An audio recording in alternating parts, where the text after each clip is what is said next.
നമസ്കാരം. ലോകം എങ്ങനെയാണ് കേരളത്തിൽ തേരോട്ടം തുടർന്നത്, അതുപോലെ ഇന്ത്യ ഒട്ടാകെ തേരോട്ടം തുടരുകയാണ് കാന്താര ചാപ്റ്റർ 1. വലിയ സന്തോഷമുണ്ട്. കാരണം ഋഷഭ് ഷെട്ടി എന്ന നടൻ, സംവിധായകൻ, തിരക്കഥാകൃത്ത് എല്ലാം അദ്ദേഹം തന്നെ ഷോൾഡർ ചെയ്തുകൊണ്ട് ഈ സിനിമ അദ്ദേഹം തിയേറ്ററുകളിലേക്ക് എത്തിച്ചപ്പോൾ എന്തോരം എക്സ്പെക്ടേഷൻസ് ഉണ്ടായിരുന്നു അല്ലേ. 2022 കാന്താര എന്ന സിനിമ വന്നപ്പോൾ ഒരു തരത്തിലുള്ള ഹൈപ്പും ഇല്ലാതെ ഏതോ ഒരു സിനിമ നമ്മൾ കാണാൻ പോകുന്നു എന്നുള്ള രീതിയിൽ വന്ന അവസാനത്തെ 30 മിനിറ്റിൽ നമ്മളെ വേറെ ലോകത്തേക്ക് കൊണ്ടെത്തിച്ച സിനിമയുടെ രണ്ടാം ഭാഗവുമായിട്ട് അദ്ദേഹം ചാപ്റ്റർ 1 എന്ന പേരിൽ ഇറക്കുമ്പോഴേക്കും വാനോളം പ്രതീക്ഷകളായിരുന്നു. ആ വാനോളം പ്രതീക്ഷകൾക്ക് മേലെ പോവുക എന്ന് പറയുന്നത് നിസ്സാര പരിപാടിയല്ല. ആ വാനോളം പ്രതീക്ഷകൾക്ക് എല്ലാം മേലെ പറന്നുകൊണ്ട് മുന്നോട്ട് പോവുകയാണ് കാന്താര ചാപ്റ്റർ 1. 3 ദിവസം കൊണ്ട് 200 കോടി രൂപ കളക്ഷനാണ് ഈ സിനിമ നേടുന്നത് എന്നുള്ളതാണ്. അതുകൊണ്ടാണ് നമ്മൾ റിലീസിൻ്റെ അടുത്ത ദിവസം തന്നെ നമ്മൾ വീഡിയോ ചെയ്തത് ഈ സിനിമ 1000 കോടി രൂപ ഷുവർ ഷോട്ടാണ് എന്നത് പറഞ്ഞത്. കാരണം ഈ വർഷത്തെ ഏറ്റവും വലിയൊരു ബ്രഹ്മാണ്ഡ റിലീസ് ഉണ്ടെങ്കിൽ അത് കാന്താര ചാപ്റ്റർ 1 ആണ്. ഈ കാന്താര ചാപ്റ്റർ 1-ന് ഇത്രയും വലിയ ഭീകരമായ റെസ്പോൺസ് കൂടെ കിട്ടിക്കഴിഞ്ഞാൽ ഉറപ്പായിട്ടും 1000 കോടി അടിക്കും എന്നുള്ളത് നമ്മൾ പറഞ്ഞിരുന്നതാണ്. അത് തന്നെയാണ് നിലവിലത്തെ കളക്ഷൻ പോകുന്നത്. എന്തായാലും ആദ്യ ദിവസം ഈ സിനിമയ്ക്ക് ഒരു സ്ലോ സ്റ്റാർട്ടാണ് ഉണ്ടായിരുന്നതെന്ന് പറയേണ്ടി വരും. കാരണം ഋഷഭ് ഷെട്ടി ഒരു പാൻ ഇന്ത്യൻ ആക്ടർ ഒന്നുമല്ല. കാന്താര പിടിച്ചു നിൽക്കുന്നത് കാന്താരയുടെ കണ്ടന്റ് കൊണ്ട് മാത്രമാണ്. നമ്മൾ പലപ്പോഴായി ഇന്ത്യൻ സിനിമകളിലെ പല രീതിയിലുമുള്ള ക്ലാഷുകളും സിനിമകളും വരുമ്പോഴും ഈ സിനിമ 500 കോടി ടച്ച് ചെയ്യും, ഈ സിനിമ 1000 കോടി ടച്ച് ചെയ്യുമെന്ന് പറയാറുള്ളത് ആ നടൻ്റെ സ്റ്റാർ വാല്യൂവും കൂടി കൊണ്ടാണ്. കാരണം പലപ്പോഴേ നമുക്ക് അറിയില്ലല്ലോ അതിൻ്റെ സിനിമയുടെ കണ്ടന്റ് എന്താണ് സംസാരിക്കുന്നത് എന്നുള്ളത്. ഈ കണ്ടന്റ് കാരണം സംസാരിക്കപ്പെട്ട സിനിമകളിലൊന്നാണ് KGF-ഉം കാന്താരയും. രണ്ടും കന്നഡ സിനിമയിൽ നിന്ന് തന്നെയാണ്. ഈ രണ്ട് സിനിമകളും ഇപ്പോൾ വലിയ രീതിയിൽ കളക്ഷൻ, KGF ചാപ്റ്റർ 2 വലിയ കളക്ഷനിലോട്ട് പോയി, ചാപ്റ്റർ 1 കാന്താരയും നല്ല രീതിയിൽ തന്നെ മുക്കൊണ്ടിരിക്കുകയാണ്. 1000 കോടി ടച്ച് ചെയ്യുന്നുള്ള രീതിയിൽ തന്നെ നിൽക്കണം. അപ്പോൾ ഞാൻ പറഞ്ഞു വരുന്നത് ആദ്യ ദിവസം ഇതിനൊരു സ്ലോ സ്റ്റാർട്ടായിരുന്നു. പിന്നീട് ഞാൻ പറയുന്നത് ഇതിന് ബ്രഹ്മാണ്ഡമായ രീതിയിലുള്ള റിസപ്ഷൻ കിട്ടിയിരുന്നു എന്നുള്ളതാണ്. ഈ സിനിമയുടെ ആദ്യ ദിവസം കൃത്യമായി കണക്കുകൾ പറഞ്ഞാൽ 61.85 കോടി രൂപയാണ് ആദ്യ ദിനത്തിൽ ഈ ചിത്രത്തിൽ ബോക്സ് ഓഫീസ് കളക്ഷൻ നേടിയത്. അതിനുശേഷം ഇപ്പോൾ ആദ്യ ദിനമാകുമ്പോൾ സ്വാഭാവികമായിട്ടും ഈ ഫാൻസ് എക്സ്പെക്ടേഷൻസ് ഒക്കെ കയറിക്കൊണ്ട് 61 കോടി. രണ്ടാം ദിനം വെള്ളിയാഴ്ചയായിരുന്നു, വർക്കിംഗ് ഡേ ആണ്. അന്ന് നേടിയ കളക്ഷൻ 43.65 കോടി രൂപയാണ്. വർക്കിംഗ് ഡേ ആണ്, ഓർക്കുക. മൂന്നാം ദിനം, അതായത് ശനിയാഴ്ച, ഈ സിനിമ നേടിയ കളക്ഷൻ എന്ന് പറയുന്നത് 55 കോടി രൂപയ്ക്ക് അടുത്താണ്. അതും ഒരു ഹോളിഡേ ആണ് എന്നതും കൂടി ഓർക്കുക. പലയിടത്തും വർക്കിംഗ് ആണ്. ഇന്നത്തെ ദിവസം വളരെ നിർണായകമാണ്. ഞായറാഴ്ചയാണ്. ഞായറാഴ്ച ഇന്ന് കേരളത്തിൽ വളരെയധികം ബുക്കിങ്ങുകൾ പോയിക്കൊണ്ടിരിക്കുകയാണ്. മിക്ക ഷോകളും ഹൗസ്ഫുള്ളായ രീതിയിൽ നിന്ന് പോകുന്ന രീതിയിലുള്ള കാഴ്ചകളാണ് വന്നുകൊണ്ടിരിക്കുന്നത്. അപ്പോൾ അങ്ങനെ ഈ ബോക്സ് ഓഫീസ് തരംഗം തീർക്കുകയാണ്. അതോടൊപ്പം തന്നെ കാന്താരയ്ക്ക് ഒരു വലിയ റെപ്യൂട്ടേഷൻ എന്ന രീതിയിൽ കിട്ടുന്നത് രാഷ്ട്രപതി ഭവനിൽ ഇന്ന് പ്രത്യേക സ്ക്രീനിങ് ഈ സിനിമയ്ക്കുണ്ട് എന്നുള്ളതാണ്. ആലോചിക്കുക, രാഷ്ട്രപതി ഭവനിൽ കാന്താര ചാപ്റ്റർ 1-ൻ്റെ സ്ക്രീനിങ് ഉണ്ടാകുന്നു എന്നുള്ളതാണ് ഇന്നത്തെ ദിവസത്തിൽ ആ കാന്താര ടീമിനെ അഭിമാനിക്കാം. അവർക്ക് ഒരു വലിയ നേട്ടം തന്നെയാണ് ഈ സിനിമ സമ്മാനിച്ചിരിക്കുന്നതെന്ന് പറയേണ്ടി വരും. രാഷ്ട്രപതി ഭവനിലേക്ക് നായകൻ ഋഷഭ് ഷെട്ടിയും നായികയായ രുക്മിണി വസന്തും നിർമ്മാതാവും ഒക്കെ തന്നെ പങ്കാളികളാവും, ആ സ്ക്രീനിങ്ങിൻ്റെ ഭാഗമാവും എന്നുള്ളത് തന്നെയാണ് മനസ്സിലാക്കുന്നത്. പക്ഷേ എന്തൊരു അഭിമാന നേട്ടമാണ് ആ ടീമിനെ സംബന്ധിച്ചിടത്തോളം, ആ ക്രൂവിനെ സംബന്ധിച്ചിടത്തോളം.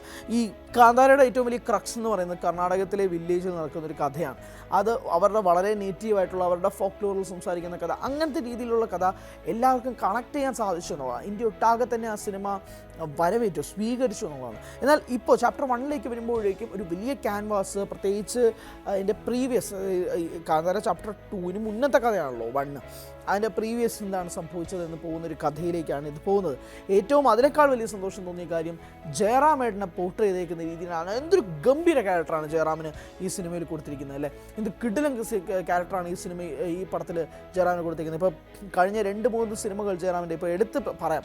ഗെയിം ചേഞ്ചർ എന്ന് പറഞ്ഞാൽ ശങ്കർ സംവിധാനം ചെയ്ത സിനിമ, റെട്രോ കാർത്തിക് സുബ്രാജ് സംവിധാനം ചെയ്ത സൂര്യ നായകനായ സിനിമ, ഈ 2 പടത്തിൽ എന്തിനാണ് ജയറാം ഈ സിനിമകളൊക്കെ അഭിനയിച്ചത്, ജയറാമേട്ടൻ എന്തിനാണ് ഈ പടത്തിലൊക്കെ പോയി തലവെച്ചത് എന്നൊക്കെ നമ്മൾ ചിന്തിച്ചു പോയി. കാരണം ഗെയിം ചേഞ്ചറൊക്കെ കണ്ട് അസഹനീയമായിട്ട് എനിക്ക് തോന്നി. തിയേറ്ററിൽ നിന്ന് സത്യം പറഞ്ഞാൽ കരഞ്ഞില്ലെന്നേ ഉള്ളൂ. ഈ മനുഷ്യനെ ഇതുപോലൊരു നമ്മുടെ ഒരു സ്റ്റാറാണ് അദ്ദേഹം, ആ സ്റ്റാറിനെ പോയി അവിടെ ചെയ്ത് വെച്ചേക്കുന്ന രീതി കണ്ടിട്ട് സത്യം പറഞ്ഞാൽ വിഷമം തോന്നി. ആ വിഷമത്തിനൊക്കെ ഋഷഭ് ഷെട്ടി കൊടുത്ത മറുപടിയാണ് കാന്താര ചാപ്റ്റർ 1. അതോടൊപ്പം തന്നെ കഴിഞ്ഞ ദിവസം ഋഷഭ് ഷെട്ടി പറഞ്ഞൊരു കാര്യം, അല്ലെങ്കിൽ ഋഷഭ് ഷെട്ടി ജയറാമേട്ടനോട് പറഞ്ഞൊരു കാര്യമുണ്ട്. ജയറാമേട്ടൻ ചോദിച്ചു എന്തിനാണ് എനിക്ക് ഈ റോള് കാസ്റ്റ് ചെയ്തതെന്ന് ചോദിച്ചപ്പോൾ ഋഷഭ് ഷെട്ടി പറഞ്ഞത്, ഞാൻ ഏകദേശം സിനിമകളൊക്കെ കണ്ടുവരുന്നത് താങ്കളുടെ സിനിമയാണ്, താങ്കൾക്കിതിൽ ഞാനൊരു റോള് തരികയാണെന്ന് പറഞ്ഞപ്പോൾ ഋഷഭ് ഷെട്ടിയോളം തന്നെ മികച്ചൊരു കഥാപാത്രം തന്നെയാണ് ജയറാമിന് കാന്താര ചാപ്റ്റർ 1-ലുള്ളത്. അപ്പോൾ അങ്ങനെ എല്ലാ രീതിയിലും മമ്മൂക്ക ഈ സിനിമ കണ്ടിട്ട് ജയറാമിന് മെസ്സേജ് അയച്ച് അഭിനന്ദനങ്ങൾ അറിയിക്കുകയും ചെയ്തു ഈ കഥാപാത്രത്തെക്കുറിച്ച്. അങ്ങനെ എല്ലാ രീതിയിലും ഈ സിനിമ ജയറാമേട്ടൻ്റെ ഒരു വൺ ഓഫ് ഇറ്റ്സ് കൈൻഡ് സിനിമയായിട്ട് മാറിക്കൊണ്ടിരിക്കുകയാണ്. അങ്ങനെ മലയാളികൾക്ക് അഭിമാനിക്കാൻ കഴിയുന്ന ഒരു ഭാഗം കാന്താര ചാപ്റ്റർ 1-ലുമുണ്ട്. എന്തായാലും ബോക്സ് ഓഫീസ് കളക്ഷനുകൾ ഇങ്ങനെ പൊട്ടിച്ചുകൊണ്ടിരിക്കുകയാണ്. അവിടെ ഹിന്ദിയിൽ ബോളിവുഡിൽ പല സിനിമകൾക്കും ഇപ്പോഴും വലിയ രീതിയിലുള്ള കളക്ഷനുകൾ കിട്ടുന്നില്ല എന്നുള്ളതാണ്.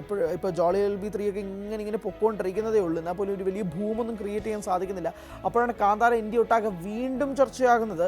1000 crore ക്ലബിലേക്ക് ഒരു വലിയ മുന്നേറ്റത്തിലേക്ക് പോകുന്നത്. 3 ദിവസത്തിനുള്ളിൽ തന്നെ ഏകദേശം 170-180 കോടിയിലോട്ട് അടുത്തിരിക്കുന്നു. ഇനിയും വരുന്ന ദിവസങ്ങളിൽ സ്വാഭാവികമായും ഈ വേവ്, ഈ തരംഗം ഇനി വർദ്ധിക്കാൻ പോകുന്നേ ഉള്ളൂ. കൂടുതൽ ആളുകളിലേക്ക് എത്തുമ്പോഴേക്കും extreme positive response ultra extreme positive റെസ്പോൺസിലേക്ക് പോകും. അപ്പോൾ കാണാത്തവർ വീണ്ടും പോകും. ലോക കണ്ടതാണ്, നമ്മൾ ലോകയിൽ എന്താണ് സംഭവിച്ചതെന്ന് കണ്ടതാണ്.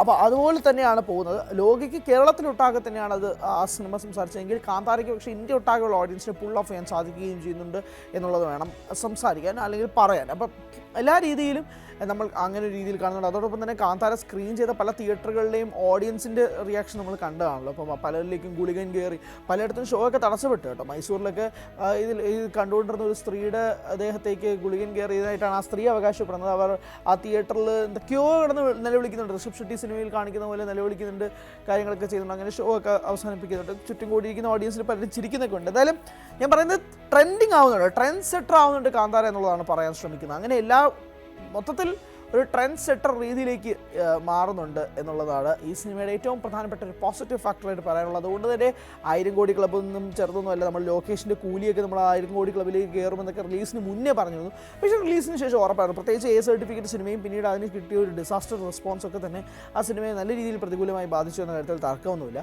പക്ഷേ ഇതിനങ്ങനെയല്ല. എല്ലാതരം ഓഡിയൻസിനെയും ഉൾക്കൊള്ളാൻ കഴിയുന്ന ഒരു അൾട്രാ പോസിറ്റീവ് റെസ്പോൺസിലേക്കുള്ള സിനിമ മാറുമ്പോഴേക്കും 1000 crore ക്ലബ്ബ് ഒരു ഷുവർ ഷോട്ടിലേക്ക് തന്നെ രീതിയിൽ നീങ്ങുകയാണ് കാന്താര. വരുന്ന ദിവസങ്ങളിൽ എത്ര ദിവസം കൊണ്ട് ആ ക്ലബ്ബിൽ എത്തും എന്നുള്ളതൊക്കെയാണ് ഏറ്റവും കൂടുതൽ ഉറ്റുനോക്കുന്ന പ്രധാന പോയിന്റ്.